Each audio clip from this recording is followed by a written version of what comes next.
Shalom, apa kabar?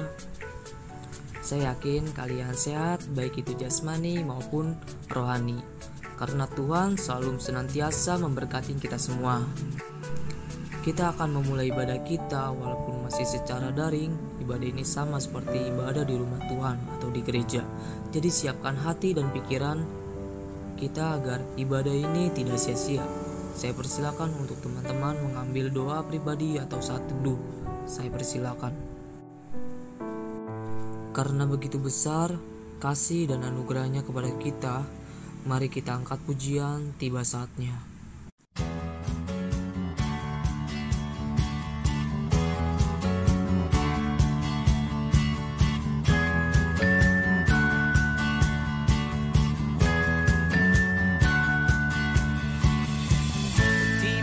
Saatnya kami berkumpul bersatu dari segenap suku dan bangsa. Oh, berdiri di hadapan tahta Anak Domba, satu suara menyatakan, oh keselamatan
yang duduk dan bertahta, kan kami naikkan pada Anak Domba. Pujian dan kekuatan, hormat dan kekuasaan, kemuliaan bagi Dia selamanya. Keselamatan bagi Allah yang duduk dan bertahta, kami naikkan pada Anak Domba. Yesus, pujian dan kekuatan, hormat dan kekuasaan, kemuliaan bagi Dia selamanya. Selamanya. Oh,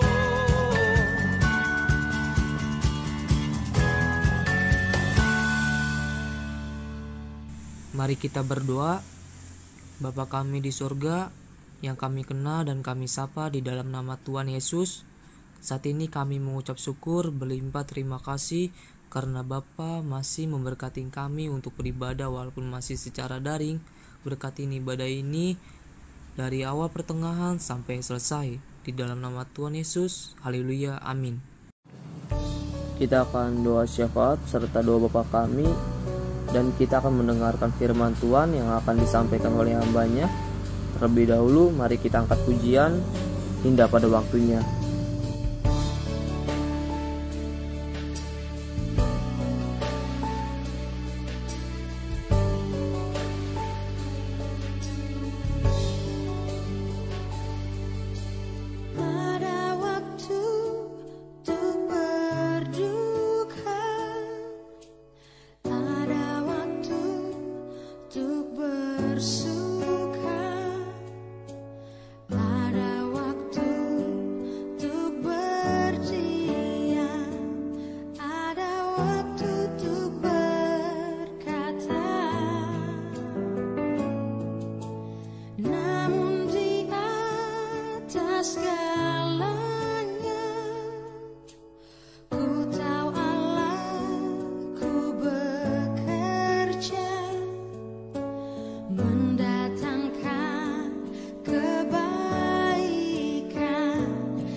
Seperti yang ku ingini, di saat tiada jawaban, mengapa harus terjadi?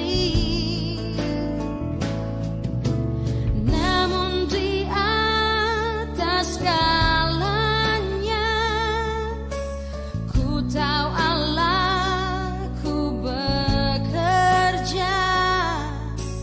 mendatangkan kebaikan bagi yang mengasihinya. Mungkin tak ku pahami apa yang kini aku alami, namun ku tahu pasti kasih Allahku takkan berhenti. Kan ku serahkan semua pergumulanku padamu Yesus, karena ku tahu pasti semuanya akan jadi indah pada waktunya.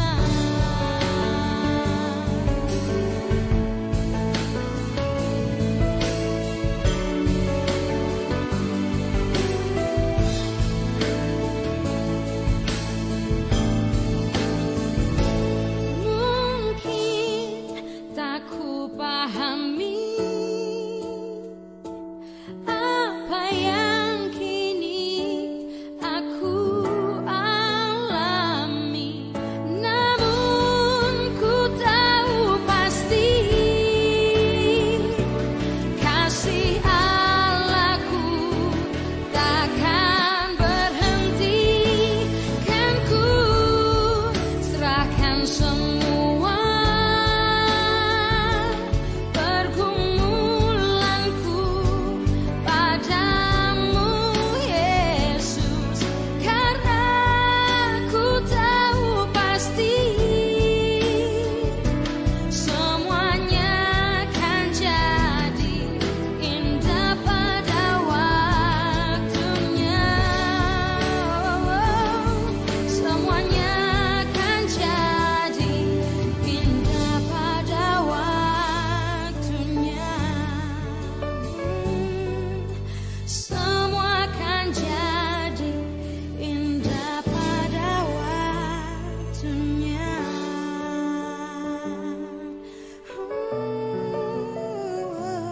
Mari kita berdoa.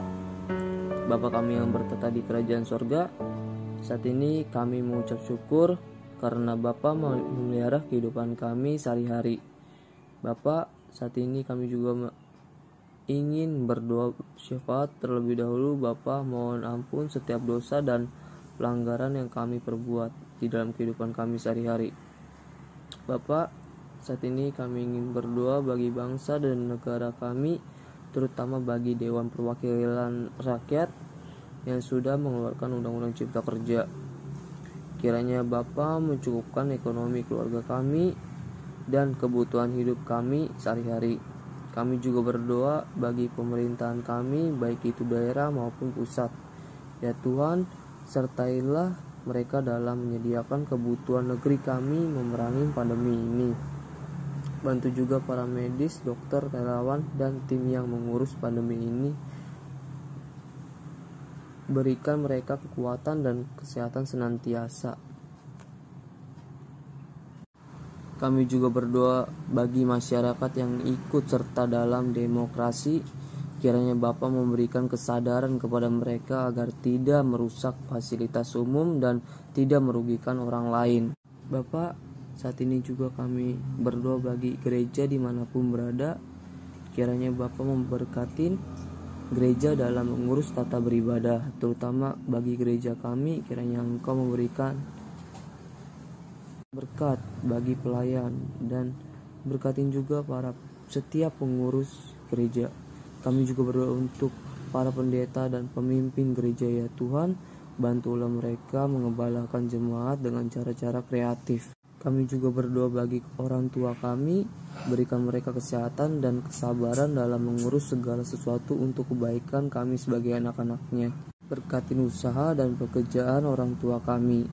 Kami juga berdoa bagi pendidikan kami yang metode belajar berubah. Kiranya Bapa memberikan rasa semangat besar dan tinggi. Bapa, sebentar kami ingin mendengarkan firman-Mu. Berkatin hamba-Mu dalam menyampaikan firman, sehingga firman yang disampaikan dapat menumbuhkan iman kami. Inilah doa yang kami sempurnakan dengan doa Bapa kami. Bapa kami yang di surga, dikuduskanlah nama-Mu, datanglah kerajaan-Mu, jadilah kehendak-Mu di bumi seperti di surga. Berikanlah kami pada hari ini makanan kami yang secukupnya, dan ampunilah kami akan kesalahan kami, seperti kami juga mengampuni orang yang bersalah kepada kami. Dan janganlah membawa kami ke dalam percobaan, tetapi lepaskanlah kami daripada yang jahat, karena Engkaulah yang mempunyai kerajaan dan kuasa dan kemuliaan sampai selama-lamanya. Amin. Halo teman-teman remaja, hari ini kita akan belajar firman Tuhan tentang egois. Nah, tidak asing kan dengan kata egois? Pasti kita sering mengungkapkan ini ketika teman kita lihat mementingkan dirinya sendiri, kita bilang dia egois. Atau bahkan mungkin kita sering dibilang egois oleh teman-teman kita. Nah, egois itu apa sih? Egois itu adalah mementingkan kepentingan diri sendiri dan mengesampingkan kepentingan orang lain, dan juga melihat kondisi tidak berdasarkan sudut pandang yang lain, jadi hanya berdasarkan kacamata dirinya sendiri. Nah, itu egois, mementingkan diri sendiri. Nah, kita akan belajar tentang egois dari 1 Raja-Raja 21 ayat 1 sampai 29. Kebun anggur Nabot.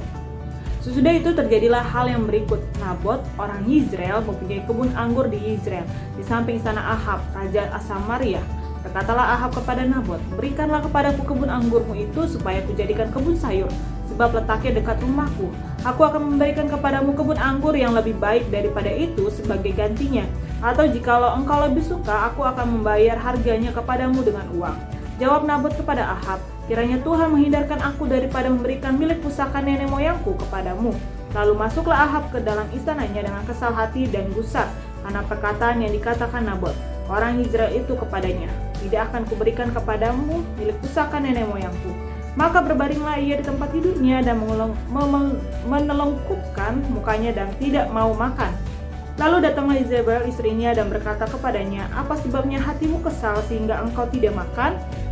Lalu jawabnya kepadanya, sebab aku telah berkata kepada Nabot, orang Israel itu, berikanlah kepadaku kebun anggurmu dengan bayaran uang, atau jika engkau lebih suka, aku akan memberikan kebun anggur kepadamu sebagai gantinya. Tetapi sahutnya, tidak akan kuberikan kepadamu kebun anggurku itu. Kata Izebel istrinya kepadanya, bukankah engkau sekarang yang memegang kuasa raja atas Israel? Bangunlah, makanlah, dan biarlah hatimu gembira. Aku akan memberikan kepadamu kebun anggur Nabot, orang Yizreel itu. Kemudian ia menulis surat atas nama Ahab, memeteraikannya dengan meterai raja, lalu mengirim surat itu kepada tua-tua dan pemuka-pemuka yang diam sekota dengan Nabot. Dalam surat itu ditulisnya demikian, maklumkanlah puasa dan suruhlah Nabot duduk paling depan di antara rakyat. Suruh jugalah 2 orang dursila duduk menghadapinya, dan mereka harus naik saksi terhadap dia dengan mengatakan, engkau telah mengutuk Allah dan raja. Sesudah itu bawalah dia keluar dan lemparilah dia dengan batu sampai mati. Orang-orang sekotanya, yakni tua-tua dan pemuka-pemuka yang diam di kotanya itu melakukan seperti yang diperintahkan Izebel kepada mereka, seperti yang tertulis dalam surat yang dikirimkan kepada mereka. Mereka memaklumkan puasa dan menyuruh Nabot duduk paling depan di antara rakyat. Kemudian datanglah 2 orang, yakni orang-orang dursila itu, lalu duduk menghadapi Nabot. Orang-orang dursila itu naik saksi terhadap Nabot di depan rakyat, katanya, Nabot telah mengutuk Allah dan raja. Sesudah itu mereka membawa dia keluar kota, lalu melempari dia dengan batu sampai mati. Setelah itu mereka menyuruh orang kepada Izebel mengatakan, Nabot sudah dilempari sampai mati. Segera sesudah Izebel mendengar bahwa Nabot sudah dilempari sampai mati, berkatalah Izebel kepada Ahab, bangunlah, ambillah kebun anggur Nabot, orang Israel itu, menjadi milikmu, karena Nabot yang menolak memberikannya kepadamu dengan bayaran uang sudah tidak hidup lagi, ia sudah mati. Segera sesudah Ahab mendengar bahwa Nabot sudah mati, ia bangun dan pergi ke kebun anggur Nabot, orang Israel itu, untuk mengambil kebun itu menjadi miliknya. Tetapi datanglah firman Tuhan kepada Eli orang Tisbe itu, bunyinya, bangunlah, pergilah menemui Ahab raja Israel yang di Samaria. Ia telah pergi ke kebun anggur Nabot untuk mengambil kebun itu menjadi miliknya. Katakanlah kepadanya demikian, beginilah firman Tuhan, engkau telah membunuh serta merapas juga. Katakanlah pula kepadanya, beginilah firman Tuhan, di tempat anjing telah menjilat darah Nabot, di situ jugalah anjing akan menjilat darahmu. Kata Ahab kepada Elia, sekarang engkau mendapat aku, hai musuhku? Jawabnya, memang sekarang aku mendapat engkau, karena engkau sudah memperbudak diri dengan melakukan apa yang jahat di mata Tuhan. Sesungguhnya aku akan mendatangkan malapetaka kepadamu, aku akan menyapu engkau dan melenyapkan setiap orang laki-laki dari keluarga Ahab, baik yang tinggi maupun yang rendah kedudukannya di Israel. Dan aku akan memperlakukan keluargamu sama seperti keluarga Yerobeam bin Nebat dan seperti keluarga Baasa bin Ahia. Oleh karena engkau menimbulkan sakit hatiku dan oleh karena engkau mengakibatkan orang Israel berbuat dosa. Juga mengenai Izebel, Tuhan telah berfirman, anjing akan memakan Izebel di tembok keluarga Israel. Siapa dari keluarga Ahab yang mati di kota akan dimakan anjing, dan yang mati di padang akan dimakan burung di udara. Sesungguhnya tidak pernah ada orang seperti Ahab yang memperbudak diri dengan melakukan apa yang jahat di mata Tuhan, karena ia telah dibujuk oleh Izebel istrinya. Bahkan ia telah berlaku sangat keji dengan mengikuti berhala-berhala, tepat seperti yang dilakukan oleh orang Amori yang telah dihalau Tuhan dari depan orang Israel. Segera sesudah Ahab mendengar perkataan itu, ia mengoyakkan pakaiannya, mengenakan kain kabung pada tubuhnya dan berpuasa. Bahkan ia tidur dengan memakai kain kabung dan berjalan dengan langkah lamban. Lalu datanglah firman Tuhan kepada Elia, orang Tisbe itu. Sudahkah kau lihat bahwa Ahab merendahkan diri di hadapanku? Oleh karena ia telah merendahkan diri di hadapanku, maka aku tidak akan mendatangkan malapetaka dalam zamannya. Barulah di dalam zaman anaknya aku akan mendatangkan malapetaka atas keluarganya. Nah, demikian firman Tuhan. Kisahnya tentang Ahab. Ahab ini adalah raja orang Samaria, raja Israel di Samaria. Dan raja ini ingin sekali punya tanah yang berada di samping wilayahnya, yaitu tanahnya Nabot. Nah, dia bahkan rela untuk membayar atau memberikan tanah kebun anggurnya yang lain. Jadi sebenarnya kalau dilihat-lihat mungkin dia sebenarnya punya banyak tanah, tapi dia ingin sekali tanah yang berada di samping wilayahnya itu yang milik Nabot. Nah, karena tanah ini adalah milik pusaka nenek moyang Nabot, otomatis Nabot tidak ingin memberikannya, bahkan menjualnya. Ternyata hal ini menjadi kekesalan bagi Ahab. Dia merasa ditolak, dia merasa keinginannya tidak tercapai, dia menjadi kesal, dia pulang sampai menelungkupkan mukanya dan tidak mau makan. Itu saking dia kesalnya karena keinginannya tidak tercapai. Nah, melihat hal itu, istrinya berinisiatif untuk membuat suatu rencana, yaitu dengan membuat Nabot dituduh bahwa dia mengutuk Allah dan raja. Nah, jadi Isabel membuat skenario, dia buat surat materai atas nama raja dan menyuruh pemuka-pemuka naik saksi. Dia mendatangkan 2 orang Drusilla dan orang-orang ini berbohong dengan menyatakan bahwa Nabot telah mengutuk Allah dan raja. Padahal yang sebenarnya adalah itu tidak terjadi. Jadi dimanipulasi keadaannya agar Ahab mendapatkan tanah. Kan kalau Nabot mati, otomatis tanah itu bisa dia rebut dan diambil dan diberikan kepada Ahab. Ahab pun ketika mendengar bahwa Nabot mati dan dia akhirnya bisa mendapatkan tanah itu, Ahab bukannya marah kepada istrinya, tapi dia justru senang karena dia berhasil mendapatkan tanah yang menjadi keinginannya. Sifat egois dalam diri Ahab ini mendorong dia menghalalkan segala cara, bahkan godaan untuk berbuat jahat pun dia terima agar keinginannya tercapai. Tapi apa kata Tuhan? Tuhan marah kepada Ahab. Tuhan akan menghukum Ahab. Tuhan akan membuat Ahab mati seperti Nabot mati. Kemurkaan Allah ini disampaikan kepada Elia, sehingga Elia mengingatkan kepada Ahab bahwa Ahab telah berbuat dosa, melakukan kejahatan yang belum pernah ada, katanya belum pernah ada di Israel, membuat manipulasi keadaan sehingga Nabot harus dibunuh dan Ahab mendapatkan tanah yang menjadi keinginannya. Nah, hal ini melukai hati Tuhan sehingga Tuhan ingin menghukum Ahab. Dan ternyata Ahab menyadari kesalahannya dan dia mau bertobat. Kalau kita lihat dari kisah ini, dari firman Tuhan ini, egois dari sikap Ahab. Ahab sangat mementingkan kepentingan dirinya sendiri. Dia tidak peduli kalau tanah itu nenek moyang siapa. Dia tidak peduli bahwa itu adalah milik pusaka dari sukunya, suku Nabot. Dia tidak peduli hal itu karena dia telah dibutakan oleh keinginannya, hawa nafsunya, iri hatinya, sehingga egoisnya dia menghalalkan segala cara. Nah, sifat egois seringkali memicu kita untuk melakukan apa yang tidak benar. Dalam Yakobus 3 ayat 16 dikatakan, mari kita baca Yakobus 3 ayat 16. Sebab di mana ada iri hati dan mementingkan diri sendiri, di situ ada kekacauan dan segala macam perbuatan jahat. Banyak sekali contoh-contoh di Alkitab tentang egois. Selain kisah Ahab ini ada Kain dan Habel. Ketika Kain merasa dirinya tidak dihargai, dia egois sekali, mementingkan kepentingan dirinya sendiri, dia sampai melakukan suatu kejahatan, yaitu membunuh Habel, saudaranya. Dan banyak lagi kisah yang tentang egois. Nah, kita harus mengerti bahwa semua yang ada tidak bisa kita miliki, bahwa apapun yang ada di dunia ini tidak harus menjadi milik kita. Tidak harus semuanya berfokus untuk diri kita, hanya untuk kepentingan kita. Kita harus sadar semuanya punya kepentingannya masing-masing, punya urusannya masing-masing. Dan mungkin ketika teman kita lihat dia ego, kelihatannya seperti egois ya, maksudnya ketika dia misalnya tidak bisa kita ajak main, kita kesal, kita bilang dia egois karena mementingkan diri sendiri. Kita harusnya sadar, jangan kita sendiri yang mementingkan diri kita sendiri. Kita lupa untuk melihat kondisi orang lain, kenapa dia berbuat seperti itu. Atau mungkin ketika kita ditegur orang tua, kita merasa orang tua sangat egois, mementingkan kepentingan sendiri, tidak melihat kepentingan kita.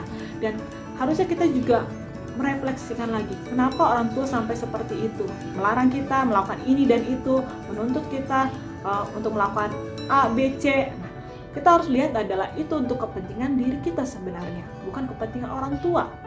Karena orang tua sangat sayang sama kita sehingga dia melakukan hal itu, bukannya egois tapi untuk kepentingan kita. Dan kita harus melihat bahwa segala sesuatu yang ada dalam kehidupan kita tidak bisa kita miliki.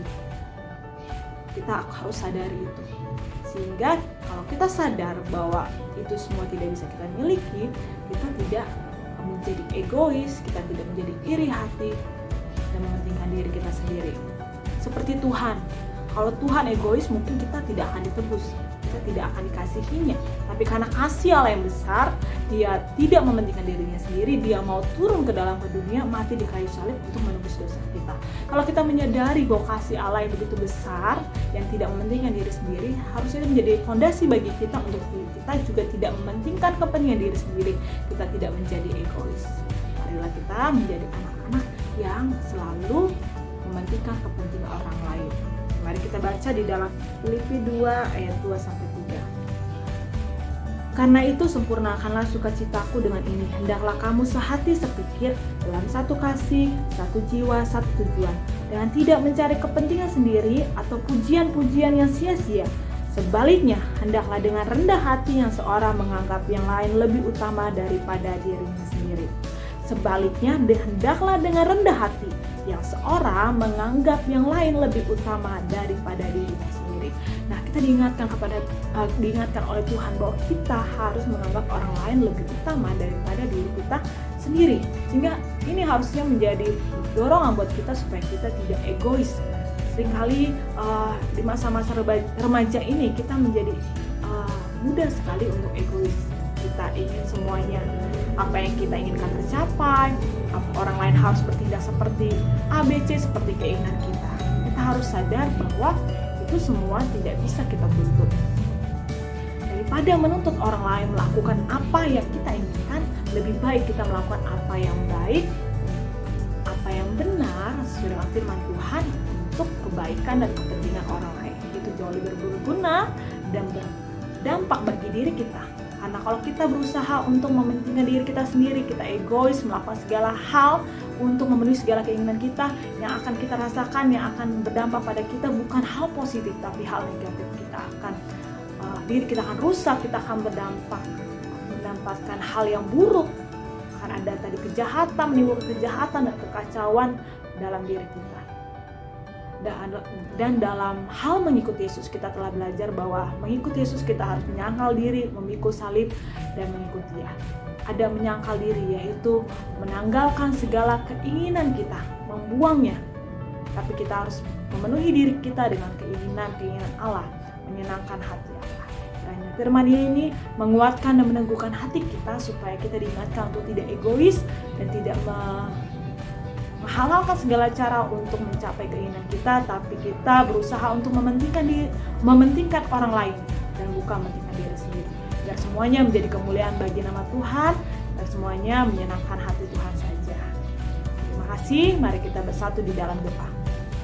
Ya Allah Bapa, terima kasih untuk firman ini yang boleh kami renungkan. Terima kasih Engkau mengingatkan kami untuk kami tidak menjadi egois ya Bapa. Ampuni kami karena kami seringkali menuntut semua keinginan kami terpenuhi. Ampuni kami ya Bapa. Kiranya Bapa menolong kami, mengontrol hati kami, mengendalikan hati kami, pikiran kami, sehingga kami tidak egois ya Bapa, sehingga kami bisa lebih dewasa menyikapi segala sesuatunya ya Bapa dan menerima segala sesuatunya ya Bapa. Terima kasih ya Bapa kami yang baik, terima kasih. Terpujilah namamu, di dalam nama Tuhan Yesus Kristus kami berdoa dan mengucap syukur. Haleluya, amin. Terima kasih teman-teman, Tuhan Yesus memberkati. Shalom. Puji Tuhan, kita telah mendengarkan firman Tuhan. Tiba saatnya kita akan mengakhiri ibadah di hari ini. Terlebih dahulu, mari kita puji dengan pujian karya terbesar. Kasih yang terindah, hati yang mulia, hanya ku temukan di dalam-Mu, Yesusku.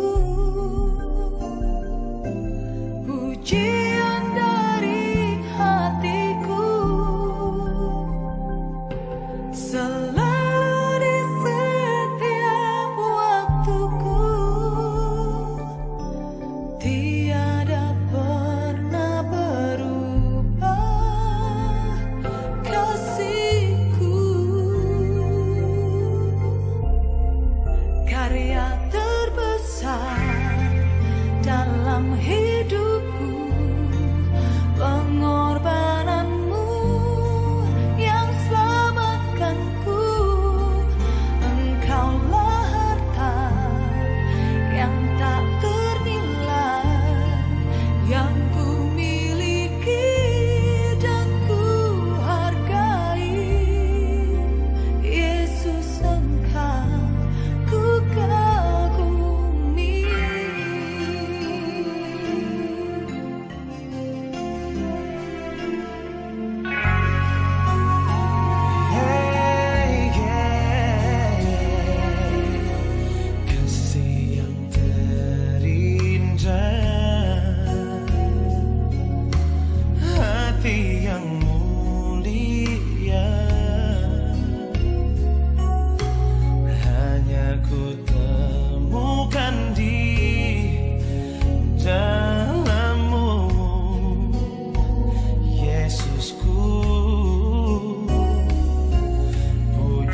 berubah.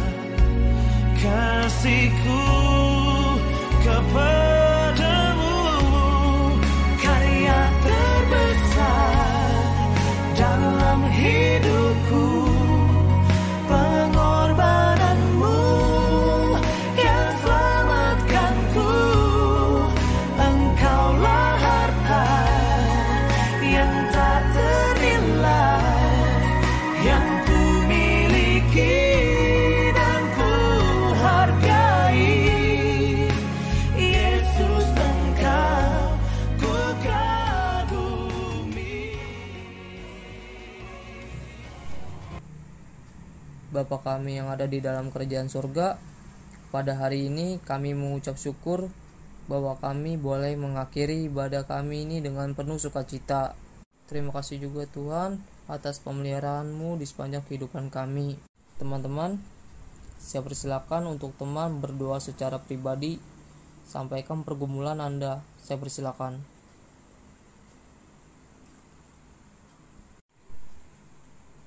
Terima kasih Tuhan. Kiranya kasih karunia yang datang dari Engkau menyertai kami dari sekarang sampai selama-lamanya. Tuhan Yesus memberkati kita semua. Hanya di dalam nama Tuhan Yesus Kristus kami sudah berdoa dan mengucap syukur. Haleluya. Amin. Bapa, terima kasih.